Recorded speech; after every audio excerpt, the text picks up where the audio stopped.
application boo xam ne les jeunes diplômés en droit ñu ngi koy def depuis maanaam la démocratisation de l'accès au métier du droit maanaam métier du droit yi bëri na lu mel ni avocat lu mel ni huissier lu mel ni notaire mais nag li nga xam ne mooy les jeunes diplômés dañuy demander vraiment ñu démocratiser ko maanaam ñu ubbi ko bu baax a baax ñu mën see jot dans un contexte boo xam ne actuellement au Sénégal avec l'immigration clandestine avec le chômage les jeunes vraiment c'est une revendication boo xam ne bu baax la boo xam ne je pense que ni buñ ko defee dinañ wàññi un peu li nga xam ne mooy le chômage des jeunes mais aussi permettre aux jeunes diplômés en droit nga xam ne jàng nañ am seen diplôme mën a accéder ci li nga xam ne mooy genre métier yu nu mel ñu nekk sax ak ki nga xam ne mooy seen coordonnateur maanaam le coordonnateur du regroupement des diplômés sans emploi mu tudd Omar Sow moom la ñu dalal tey ci émission bëgg waxtaan ak moom ci problématique bi ni mel Omar ñu ngi lay nuyu di la bàyyi nga nuyu les téléspectateurs. maa ngi lay fay di nuyu aussi sa téléspectateur yëpp yu nekk di seetaan émission avocat di kontaan ci dalal bi ñu dalal ak occasion bi ñu may ñu àdduwaat pour opinion bi ak surtout pour peut-être autorité bu ko déggul ci benn plaidoyer bu ñu yàggatee boo xamante ne jàpp nañ ne buñ ci defee lu ci war dina am njëriñ pour Sénégal dina am tamit njëriñ pour jeunes sénégalais yi. merci beaucoup Omar nga nekk le coordonnateur des diplômés sans emploi nga nekk ci benn plateforme di def benn revendication par rapport ak li nga xam ne mooy la démocratisation de l'accès au métier du droit ngeen ciblé ci benn muy le métier d'avocat pourquoi ngeen ciblé ci benn métier boobu noonu plus que les autres. waaw lu tax ñu ciblé métier d'avocat boo xoolee les métiers du droit am na lu bëri am na magistrat am na avocat am na notaire am na huissier de justice am na commissaire priseur yooyu yëpp ay métiers yuy dugg ci biir droit la lu tax ñu insister ci profession avocat mooy que capacité absorption bu profession avocat c'est plus que boo boolewee yeneen métiers yëpp réunis maanaam normalement ci dëkk bu normal boo boolee huissier yi ak notaire yi ak magistrat yi boo leen boolee seen limu avocat yi war na kaa mën a ëpp te léegi lu tax ñun ñuy gën a insister ci plaidoyer bii nii mooy que dañu remarquer que Sénégal limu magistrat yi sax moo ëpp limu avocat yi ça veut dire que nous sommes très en deçà des normes te mu ñu yóbbee ratio bi ñu am tey Sénégal am na ay dëkk da ngay am un avocat pour 1000 justiciables mais au Sénégal nous sommes au regret de constater que on a un avocat pour plus de 35 000 justiciables. 35 000 justiciables mais li ngay wax c'est vrai c'est-à-dire mën nañu cibler benn corps kese mais boo xoolee yeneen corps yi aussi le manque se fait sentir tey jii boo jëlee huissier le manque se fait sentir les greffiers le manque se fait sentir les magistrats le manque se fait sentir donc est-ce que bu ñuy def cette demande est-ce que mën ñu ko def une demande boo xam c'est groupé. non c'est une demande groupée et par exemple boo xool comme pour greffier. Man par exemple il y a des greffiers qui peuvent plus parler pour le compte de leur profession ci seen revendication actuellement ni booy xool la grève des travailleurs de la justice ñoom lu ñuy kaas mooy le traitement différentiel yi ñu réservé à yenn greffiers au détriment de yeneen greffiers xam nga yooyu ce sont des revendications yoo xam ne ku nekk ci profession bi moom moo koy mën a xam. mais corps yooyu yëpp li ñu am en commun mooy la faiblesse de leurs effectifs mooy ci lu ñu ci mën a wax magistrats yi. seen charge de travail c'est énorme c'est colossal et c'est pas supportable pour lim bi ñu toll ak le volume de contentieux bi ñuy teg seen kaw avocats yi ils sont en nombre insuffisant te boo xool yenn longue détention yi nit ñi problème mu am avocat bokk na ci li gën a favoriser ay longue détention greffiers yi aussi nga xamante ne seen rôle c'est très important ci procédure judiciaire yi ñoom ils sont en sous-effectif te leur charge de travail boo yendu woon une journée greffe li nga xam ne charge de travail li ñu leen dénk ci liggéey dafa bëri trop par rapport ak seen lim léegi nag bu ñu nekkee ci dëkk boo xamante ne justice dafa war a am une place centrale gis nga l'administration de la justice il faut des hommes et des femmes en nombre suffisant pour que nga mën a am une justice de qualité mais nan nga mën a amee une justice de qualité bu fekkee l'effectif le nombre de personnes qui doivent faire fonctionner cette justice là dañoo manquer à tous les niveaux au niveau des magistrats dafa manqué c'est incontestable huissier c'est incontestable notaire c'est incontestable léegi qu'est-ce qui a permis ñu egg ci situation bi xam naa ci loolu nañuy egg léegi nii mais dans un pays normal on ne peut pas se retrouver avec un avocat pour plus de 35 000 justiciables et moo tax ñu gën a insister ci donnée boobu noonu pour wane que bu fekkee remarqué ngeen déficitu magistrat peut-être da ngeen am déficit de ressources pour recruter le nombre de magistrats bi ngeen bëgg. mais ñun li ñu leen di wax mooy profession avocat comme ni ko article 2 bu règlement 5 bu UEMOA fàttalee c'est une profession libérale et indépendante. état fayu la keneen fayu la ci say propre liggéey say propre prestation personnelle ngay faye ko donc l'accès à cette profession mérite d'être démocratisé. Li nga wax dafa am solo, c'est-à-dire da nga ne métier libéral la mais au même titre que les autres métiers comme le notariat et aussi le huissier. Donc est-ce que aussi foofu noonu je vais demander waat la même question, c'est-à-dire sànq ñu ngi naan le problème ce sont les avocats tout simplement, mais comme ni nga waxee bu ñu nee métier libéral aussi dañ ciy dugal huissier dugal ci notaire, en plus là-bas aussi le manque se fait sentir aussi. Effectivement, le déficit se fait sentir chez les huissiers, chez les notaires, mais à la différence des avocats ñoom mooy huissier ak notaire ñoom dañ leen tuddee les officiers ministériels de justice. ñooñu mën nañ ne ñii dafa am sañ-sañu état bu ñu teg seen loxo pour ñu doxal ko. maanaam fii mënoo jënd benn terrain ci dëkk bi ñu reconnaître terrain bi te jaarul ci notaire amul benn acte de signification buy jóge justice buy dem ci justiciable yi boo xamante ni du huissier moom mooy ñëw mu délivrer que donc ça veut dire ñoom dañuy instrumenté suivant charge maanaam bu ñu la defee huissier wala ñu def la notaire c'est pour une zone bien déterminée et donc comme on ne peut pas créer un nombre exponentiel de charges mënuñu créer ay charges yu bëri sinon dina am ay charges yu dul am sens ñu créer leen ça veut dire que ci nombre notaire lu ñu tuuti bu ñu bëggoon am nombre de notaires bu suffisant mënuñu ko yokk de manière inconsidérée toujours il faut que ñu calculer ñaata nañuy yokk par ñaata nañuy yokk contrairement à profession avocat bi nga xam ne c'est une profession libérale comme pharmacien nu mu nekkee profession libérale xam nga on ne dira jamais que pharmacie yi dañoo ëpp. De la même manière aussi on ne peut pas dire que avocats yi dañoo ëpp et nous nous retrouvons dans une situation où on doit dire que avocats yi dañoo manqué. avocats yi dañoo manqué sànq yaa ngi koy wax par exemple bu ñu jëlee les magistrats jël les greffiers là-bas c'est l'État moo leen di recruter mais bu ñu jëlee les avocats ak yeneen yi nga xam ne c'est libéral ordre bi moom mooy def li nga xam ne moom mooy organiser la profession. Est-ce que du l'ordre des avocats wala l'ordre des huissiers est-ce que ñoom ñoo défaillant ci li nga xam ne mooy aspect bi ni mel c'est-à-dire ci recrutement bi est-ce que ñoom gënul leen ñu corser bàyyi nga xam ne am ngeen les diplômes am ngeen les compétences ngeen mën a ñëw vraiment dox li nga xam ne mooy seen contribution ci liggéey bi. Effectivement boo xoolee ordre des avocats am na ci rôle mu ngi ko am ci organiser l'examen d'aptitude au stage du barreau mais examen bi pour mu organiser ko il faut que le ministre de la justice jël arrêté pour ñu organiser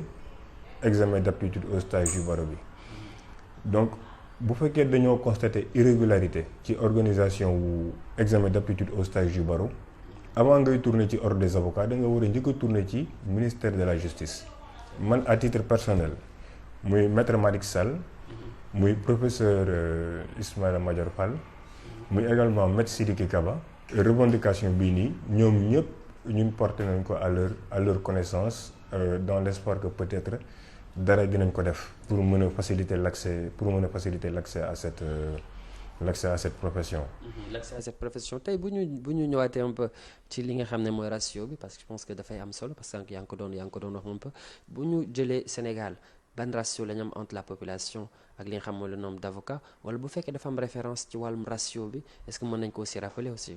non bu dee référence mën nga ko jël ci dëkk bu nekk mais ñun n'importe quel dëkk bu ñu jël on voit que ñun on est très en deçà de li ñu soxla boo jëlee par exemple France un avocat pour 1000 nañ toll boo demee Ghana xam nga Ghana mu ngi Afrique te c'est à près de 4000 kilomètres de Sénégal ñoom en 2010 ils étaient déjà à plus de 2000 avocats en 2010 laa wax ils étaient à plus de 2000. 13 ans xam naa je pense. te bu ñu xoolee côté ratio ñun ak Ghana suñu population ñoom ñoo ñu ëpp mais du ëpp buy combler déficit bi am ratio entre Sénégal ak Ghana parce que ñun ba léegi Sénégal avocats yi matuñu 500 te magistrats yi mat nañ 500 léegi loolu lu ko waral mooy lu ma la doon wax léegi dernière session barreau ñu ngi ko organisé en 2020. bi ko jiitu ñu ngi ko organisé en 2018 bu ko jiituwaat ñu ngi ko organisé en 2015 bi ñëw avant moom ñu ngi ko organisé 2013. ça veut dire boo jëlee 2013 ak 2023. 4 fois nañu organisé examen d'aptitude au stage du barreau pour un concours qui est prévu selon les dispositions de l'article 34 de la loi 8409 portant création de l'ordre des avocats. C'est un concours qui est prévu pour être organisé toutes les années en début d'année judiciaire au mois de novembre. Loolu article 34 bu loi 8409 portant création de l'ordre des avocats wax na que décret 84 787 portant organisation de l'examen d'aptitude au stage du barreau aussi rappelé na ko ci article premier woowu.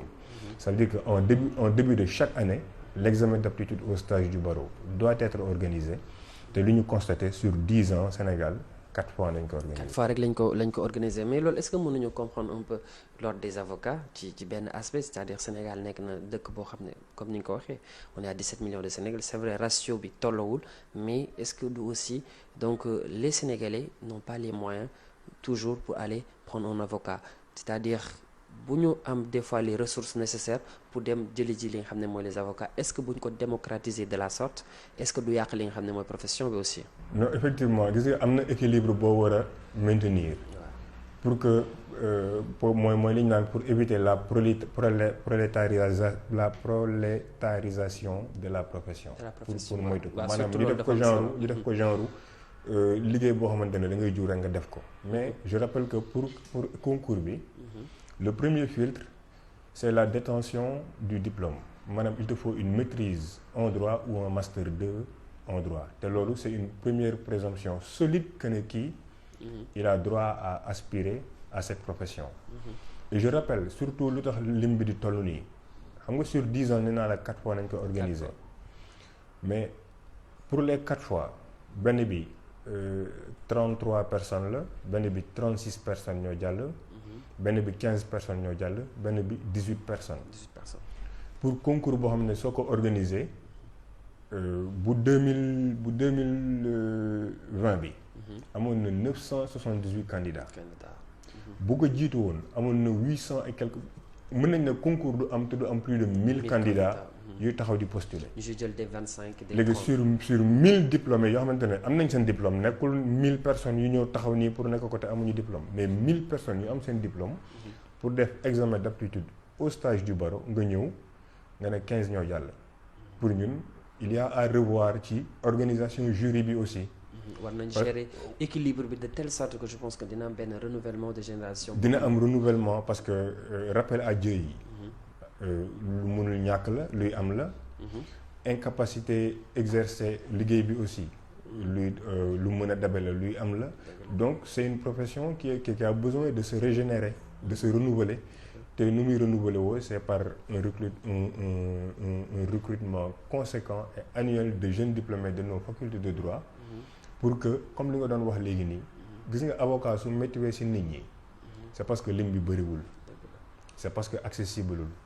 itam il faut ñu prendre en charge li nga wax sànq la prolétarisation de la profession en plus am na beneen aspect boo xam ne sànq dama la ciy conforter c'est-à-dire il y a le règlement 5 de l'UEMOA mu ne dañoo war a assister les accusés wala ñoo xam ne dañoo am problème avec la justice dès l'interpellation est-ce que avec le Sénégal actuellement c'est-à-dire amuñu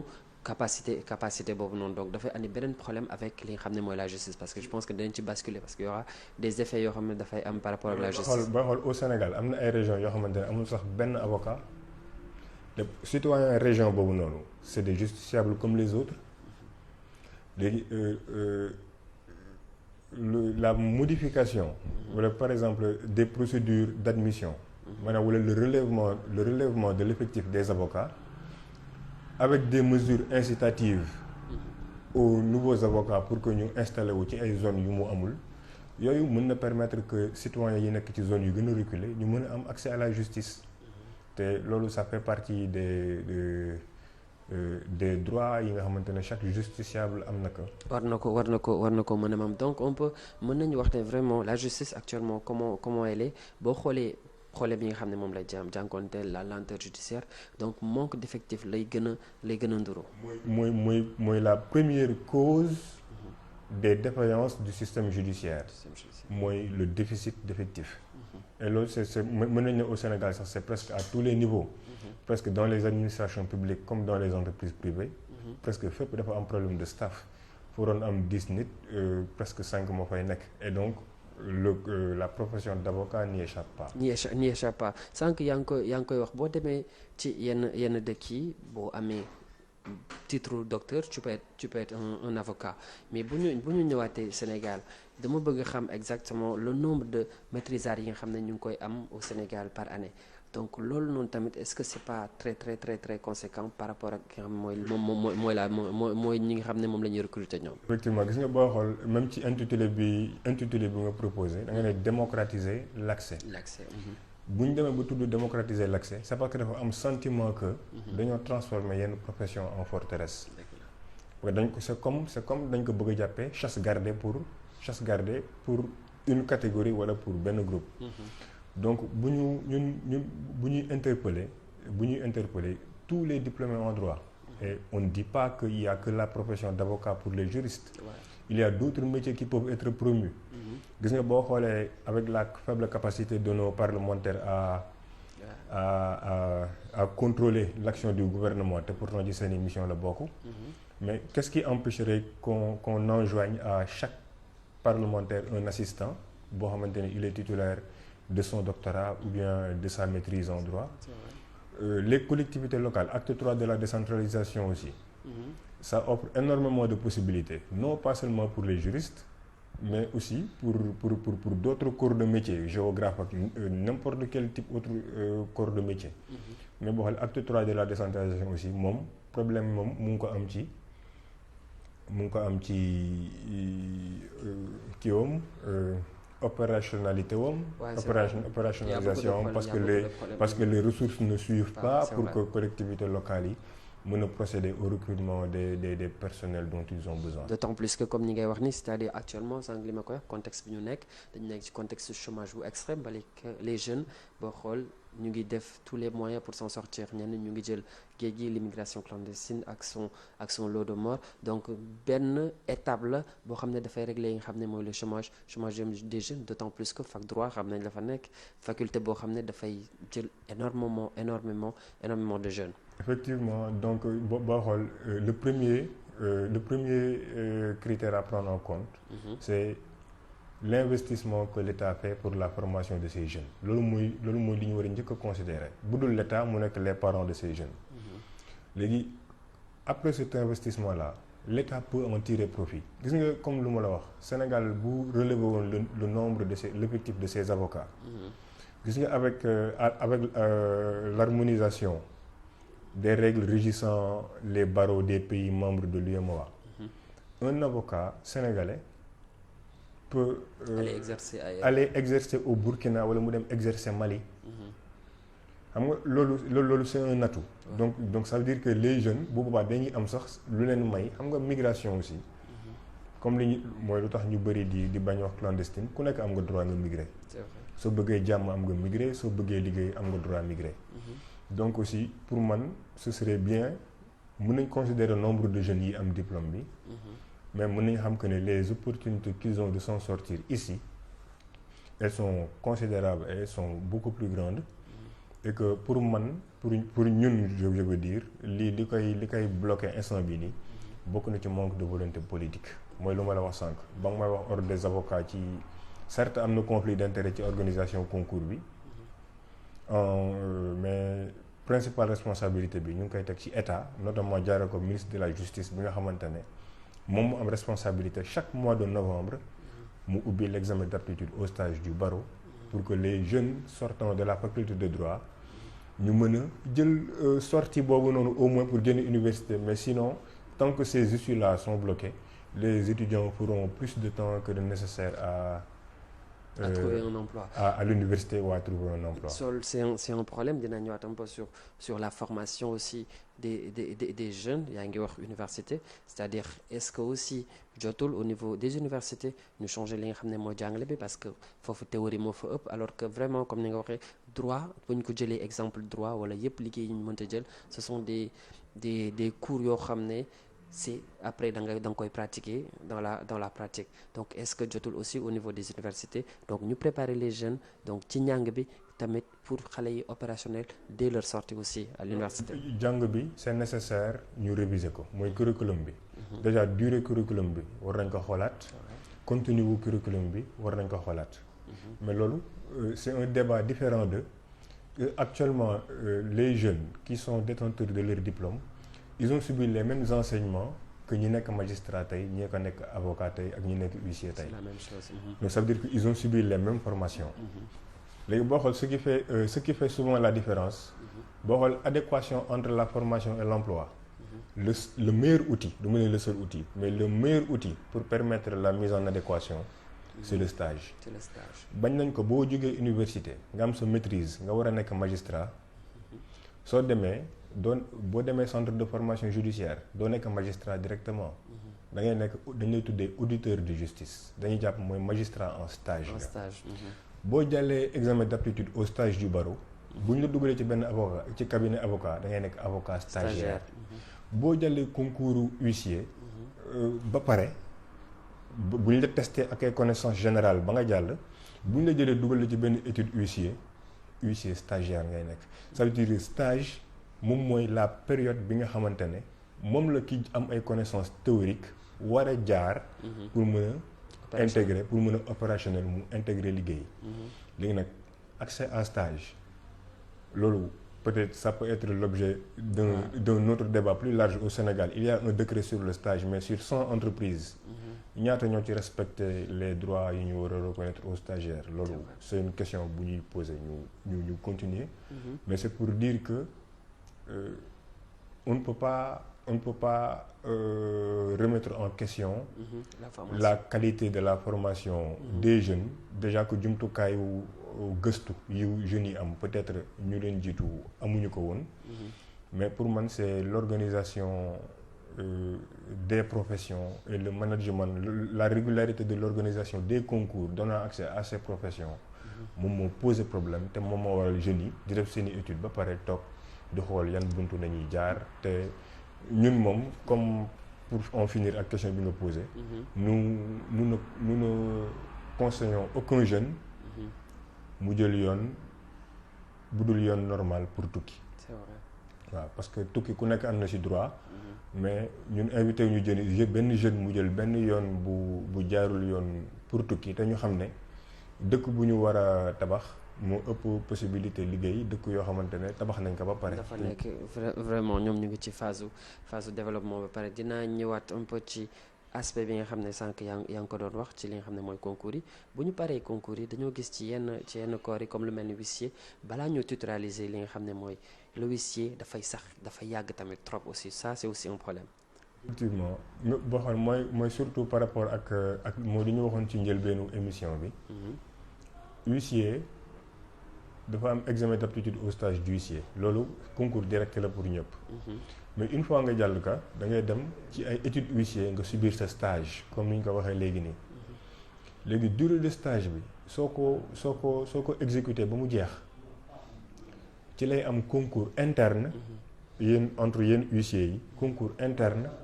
pour attribution charge xam nga naa la huissier moom day liggéey suivant charge bu ñu ko dénk. C'est vrai. Donc si au Sénégal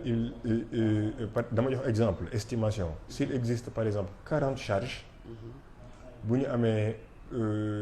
60 wala 70 huissiers titulaires forcément on va devoir inviter wala contraindre wala obliger certains d'entre eux à ñu constituer en société civile professionnelle. C'est vrai. pour bañ a nekk huissier titulaire ba pare toog amuloo benn charge boo exercer. C'est vrai. donc moo tax pour ces professions là am na benn marge de recrutement boo xamante ne c'est un peu restreint. bien que aussi y a rien qui justifie lenteur wu ñu war a mën a intégrer ñi nga xamante ne def nañ seen examen d'aptitude ba subir seen stage professionnel ba pare ñooñu normalement c'est soit la profession ou le ministère de la justice ou l'autorité politique qui doit faire en sorte que ces personnes-là formées à bonne école ñu mën a jëriñ dans le cadre de leur profession ou bien dans d'autres cadres. Dans d'autres cadres on va terminer avec li nga xam ne moom évoqué ngeen ko un peu ci li nga xam ne article bi ngeen bind mooy le syndicat des travailleurs de la justice. Vous avez évoqué donc cela dans votre article, mais en quoi cela vous intéresse vous yéen ngeen xam ne vous êtes pas dans le corps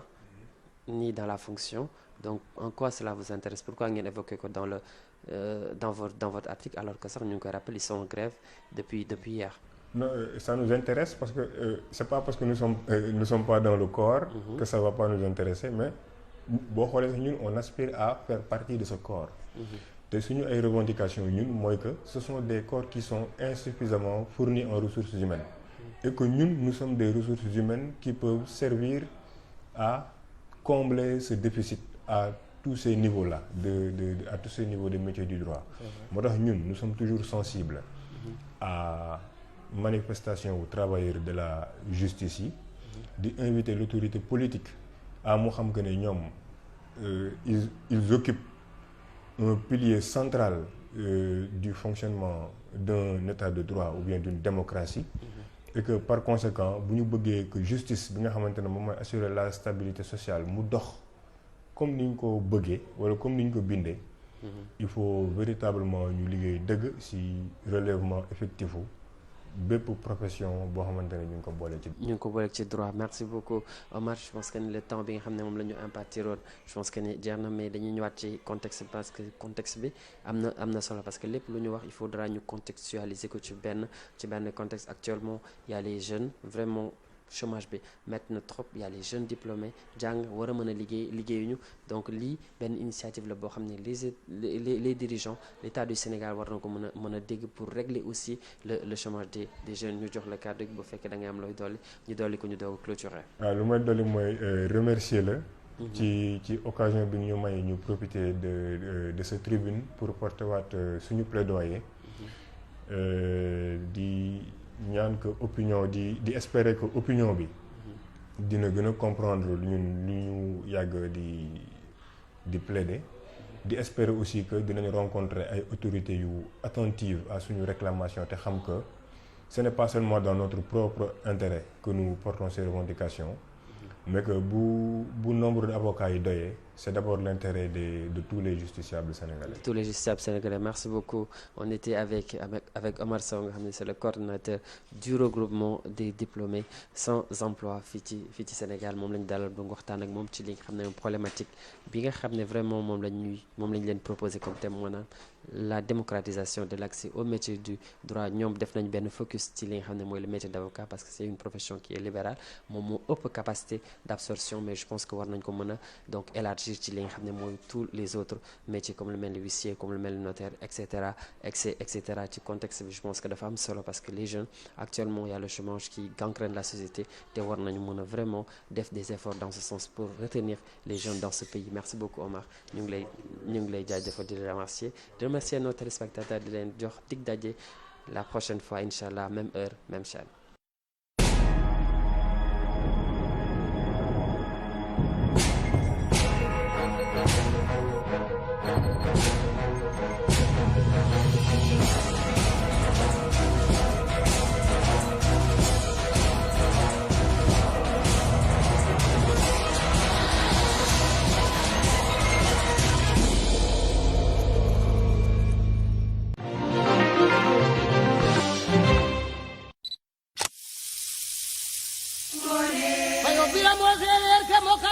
Ndongo sila bila mondele ke bokati na ndongo sila banane malo kapase na ipesukun bodo tele yo mondelo nywasila moni bila mondele ke bokati na ndongo sila bila mondele ke bokati na ndongo sila banane malo kapase na ipesukun bodo tele yo mondelo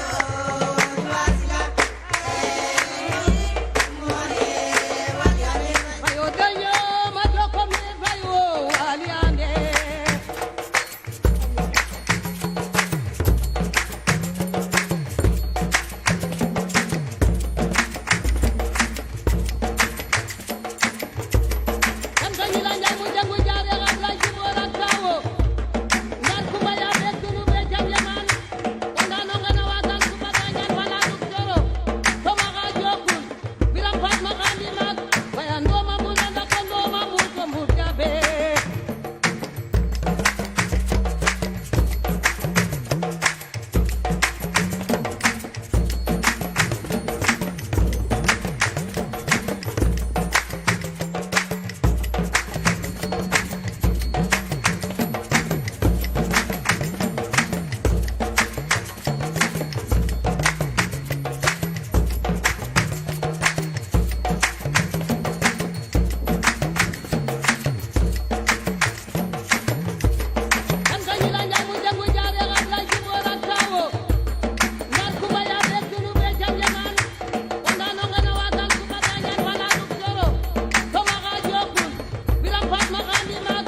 maaleykum mbokk yi safo 7TV bisimilah ci xibaaru digg bëccëg yi ci kalamay wolof ma ci feggoo ak Dior Cissé maa ngi lay nuyu. maa ngi lay fay Suzanne di nuyu mbokk yi ñuy teewlu. ay ci ñu jukki ponk yu gën a fës. bokk na ci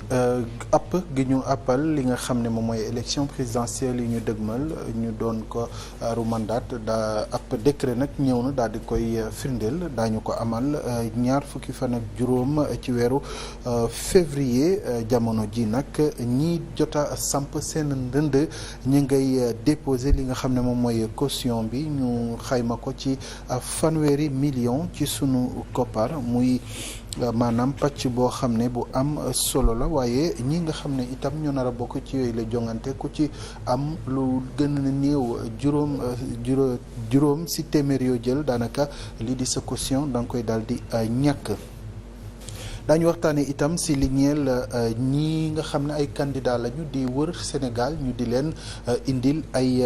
jafe-jafe loolee nag société civile bi da ko dal di ŋaññ professeur Babacar Guèye di sàkku ci gouvernement bi ngir mu teggi tànkam fexe ba képp ku am sañ-sañ ngir wër réew mi fësal sa bëgg-bëgg ñu mën la ko yombalal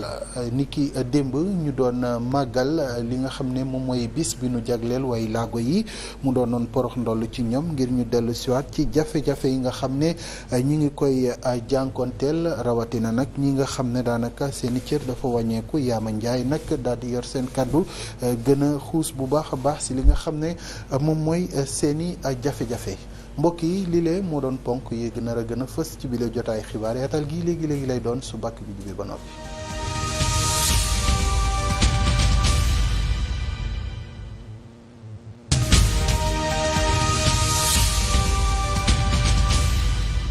bu baax a baax ci topp bi ànd beeg 7TV dañ koy tàmbalee ak wàllum politique jàppale na daal lépp leer na ba cëggañ fas yéene amal nag ñu ko di ci réew yi jàpp nañ ko war noppi daanaka dañeel dibeer ñaar fukki fan ak juróom ci février atum 2024.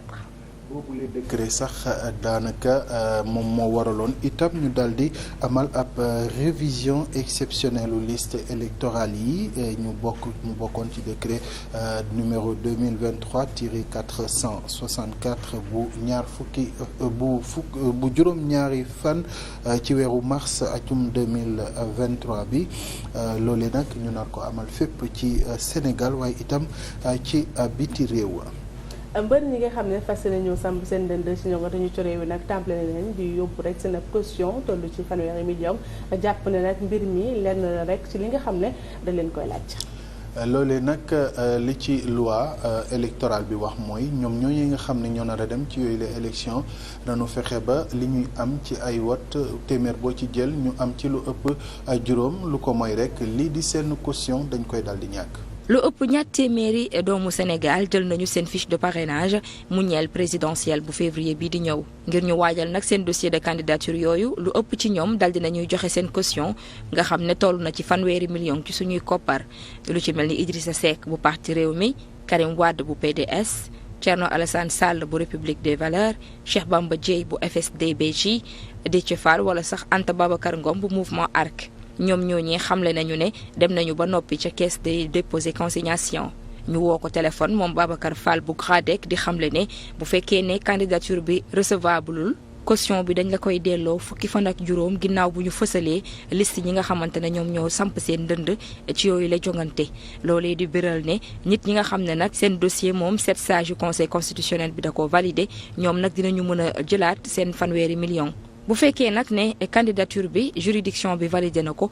boobaa dañ lay delloo sa caution fukki fan ak juróom ginnaaw bu ñu fësalee résultat yi bàyyeekoo ci élection yi bu fekkee ne candidat bi am na lu ëpp ci téeméer boo jël juróom ci ñi voté muy wane ne bu fekkee ne eggul foofu caution bi da koy dal di ñàkk buñ sukkandikoo ci expert électoral bi mu yokk ci ne bu fekkee ne nag candidat bi nga xam ne dafa joxe caution ba noppi dafa dal di faatu laataa ñoo amal élection yi boobaa tamit xaalisam dañ ko koy delloo ñu fàttali ne présidentielle yu février 2019 bi weesu ñaari candidat ci juróom yi ñoo ñàkkoon seen caution ndax ñoom amuñu woon lu toll ci juróom ci téeméer boo jël yu leen votel bokk na ci professeur Issa Sall nga xam ne ci téeméer boo jël ñeent yu toftal juróom-ñaar rek la ci amoon ak ki fi doonoon ministre di Madické Niang ci téeméer boo jël benn yu toftal ñeent fukk ak juróom-ñett rek ñoo ko voteloon.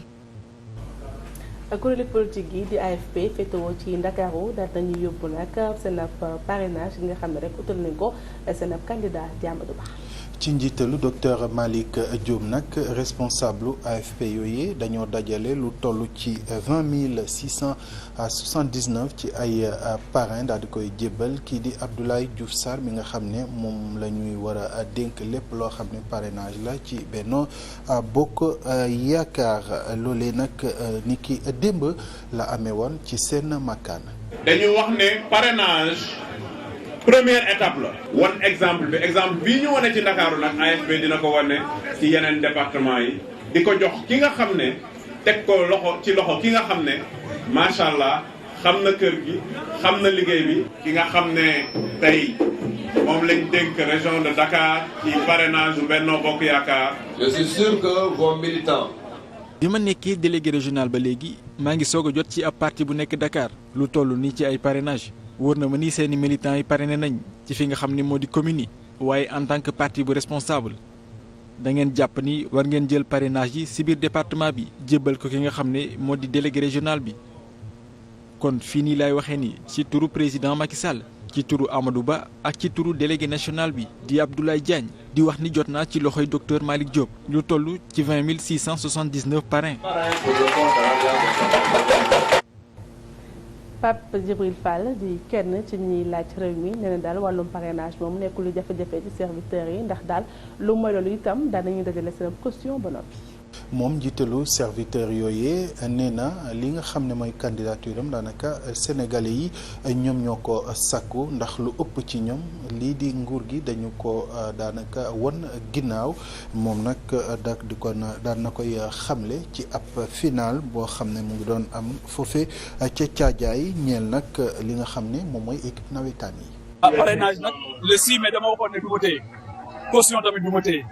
fii may wax ak yow incha allahu taala sunu lépp yàlla dogal na mat na sëkk donc effectivement xamoon nañ ne candidature bi sénégalais yi ñoo ko bëggoon jeunesse bi ñoom ñoo ko bëggoon yaakaar bu mag lañ dañoo ñëw pour dundalaat yaakaaru ndaw ñi dalal xelu mag ñi indi leneen loo xamante ni moom la Sénégal soxla muy xam-xam mooy yitte mooy teggin mais jàmm ju yaatoo Sénégal dafa ko soxla Serigne Cheikh Ahmed Tidiane Sy Al Maktoum foofu laay jeexale dafa lu am solo dafa ne crise buñ ci eggee diplôme baax na lool waaye du solution par rapport à une crise multiforme et multidimensionnelle mu ne xaalis baax na lool waaye du solution ci mu ne xam nga lan mooy lijjanti crise jikko yu rafet yooyu nag ñun dañoo am abreuvoir